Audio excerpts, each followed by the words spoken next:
I do oppose the ban. I own property on Del Mar. I have 3 buildings on Del Mar. I'm very invested both emotionally and financially in the downtown. My background by education is landscape architecture and urban planning, so I feel that this is a really poor choice to make in order to preserve village character. I understand village character, I understand how it works. This is a very blunt tool that they're using to try to correct something that doesn't seem to be a problem yet. So I've lived in San Clemente 34 years. I grew up surfing down here when I was in high school. I understand the nostalgia, I understand wanting to preserve what we have, and I buy into that completely. This is not a good tool for urban planning. Nostalgia is not a good strategy. It's basically a very uneducated way and a one-dimensional way to resolve a problem or to preserve or protect something that we feel we want to protect.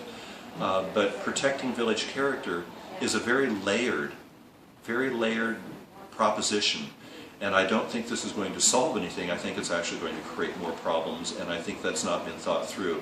Very disappointing to me that the City Council has not followed the Planning Commission's direction, which was to leave things as they are and strengthen the design guidelines. I think that we all feel that the most successful part of the downtown is the upper 100 block of Del Mar, which houses the original 4 3-story plus buildings. You've got the hotel at 4 stories, you've got Stanford Court building at 3 stories, the Bartlett building at 3 stories, and the Ole Hansen office at 3 stories.